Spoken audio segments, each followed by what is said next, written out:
Surfer dudes actually speak like that.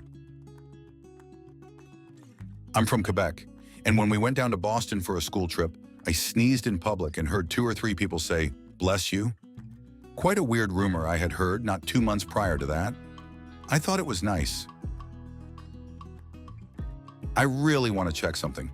In the movies, series, schools have a feck ton of extracurricular activities and clubs. Basketball, football, swimming, cheerleaders, chess, and a lot of more. How true is that? Also, how serious are those games between schools? That people actually get attacked by alligators which got in their pools, specifically referring to Florida here. That Dolly Parton has her own theme park in Tennessee. I thought it was a joke. I always thought that the Olive Garden in The Simpsons was just code for generic restaurant. I studied in Maryland for about half a year back in 2017. I'd always heard that Americans are like super good at pie. I was pretty much all alone during Thanksgiving since everyone else was with their families. One of the RAs I'd befriended knocked on my door and brought me all different kinds of pie. Dear Lord, I've never tasted anything that delicious, from blueberry to apple to pumpkin. Every single pie. They were all amazing. I'm from Australia, and all my life I believed red Solo cups were like 555 area codes, a Hollywood prop. When I immigrated to the US, my mother-in-law was making dinner and offered me iced tea in a red Solo cup. I lost it, made everyone sign the cup. I've still got it. Masked people come to your house, knock on your door asking for candy. Mostly it's just packs of kids, but sometimes whole families. This was my friend's Halloween culture shock. Sports bars are actually exactly how they're portrayed on TV. Drink sizes, holy shit. When my family visited in 2017, we landed in Texas for a stopover. First thing I saw in the shops part of the terminal was a dude who was drinking from what looked like an actual fecking bucket. Here in New Zealand, our large drinks would be considered an American small or maybe medium. Not exactly crazy, but I wanted to test out the stereotype that Americans will talk to anyone, so I sought out a sports bar on my first visit. Ended up having a ton of really fun conversations with total strangers who I'll never talk to ever again. It was great. Biscuits and gravy is a legit thing. Also, you can ride motorcycles without helmets in some states, and your iced tea isn't sweetened unless you ask for sweet. American state and national parks are some of the most beautiful places on Earth. All parks could use more funding, but American parks are well-staffed and maintained. There's real pride. America has libraries that are essentially free to use. This was not even a rumor, but more like sarcastic comment from a friend who heard I was excited to go to the US because he knew what book nerds my entire family is. When I first arrived here 25 years ago, the first day of work at Newark, New Jersey, I walked out at lunchtime and saw the huge central library. The size boggled my mind, but I bravely walked in to check it out. The guy says, "Yup, show me your work ID for local address, and you get a membership card." Me, "How much does it cost? I only own $80 total till I get my first pay." He, bemused, almost laughing, "It's free. You don't pay anything." Me, after a brief recovery, time from shock. "So how many books am I allowed to take home?" Expecting that to be a catch. Maybe I need to put down a security deposit for each book. He, now positively enjoying himself, "How many can you carry?" That day I took home 30+ books just being greedy, and quickly called my dad to tell him about it.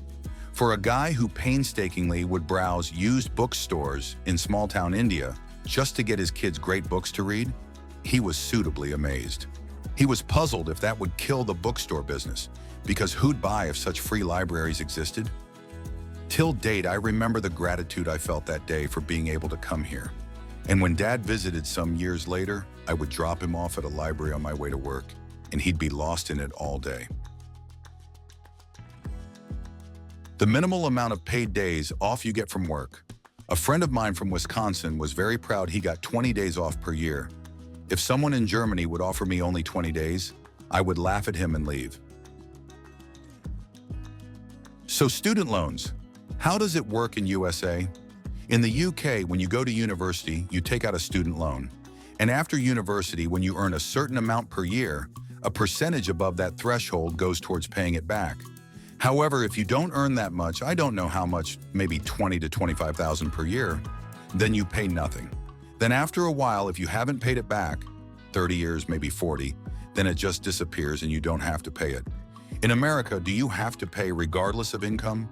Is there a time limit after which debt expires and disappears? Parents were from the USSR.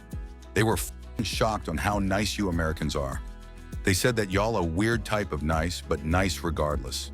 It didn't even matter they were from the USSR, moved to the States post-collapse. You Americans seem to accept them anyway. The honking, I thought it was a movie stereotype, and then I went to New York. They have milk in gallon cartons. When I visited America, I went to a supermarket for some breakfast stuff, cereal and milk.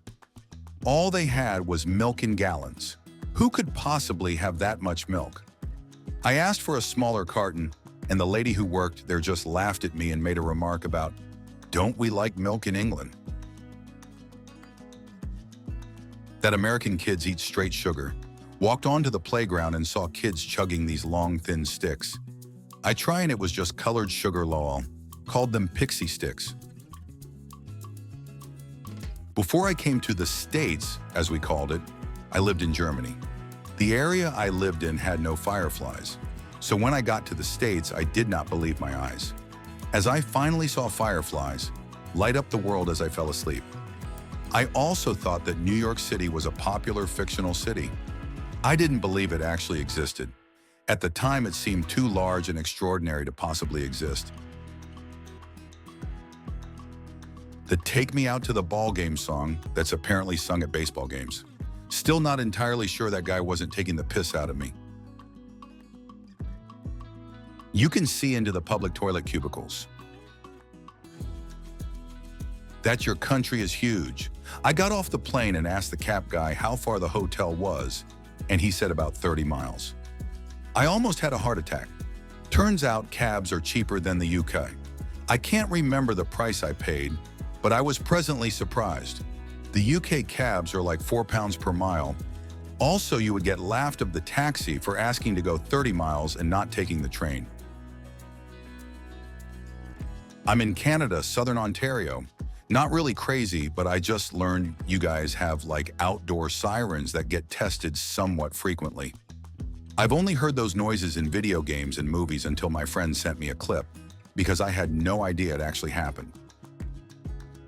Injured people try to avoid getting ambulances called for them.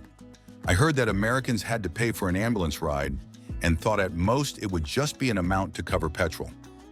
But I've seen people claim it costs anywhere up to $3,000. I understand it will probably vary a lot between states.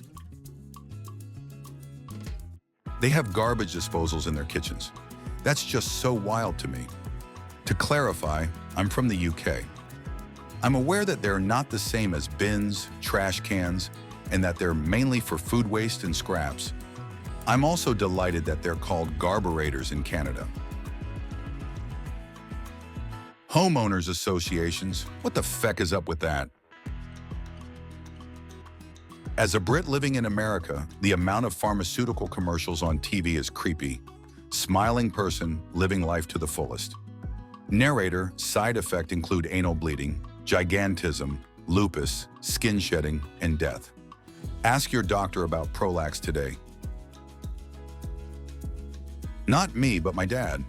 My dad heard this crazy rumor about everyone getting drunk and wearing green for one day a year.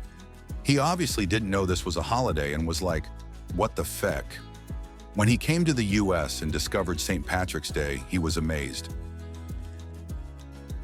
That there are security guards, or cops, in the school's halls, and some even have metal detectors at the entrance, like the TSA at airports. That higher education can cost upwards of $50,000. That people will just suffer through an injury or illness because they can't afford health insurance. That you can rack up $100,000 upward in debt easily through student loans. That women only get about 6 weeks off work after having a baby, and it's most likely to be unpaid. Private prisons. I thought it was some sort of, the US is a dystopian hellhole exaggeration joke the first time I heard it was a thing. I had to look it up to believe it because I was 100% sure the person was just trying to feck with me when he said he was serious.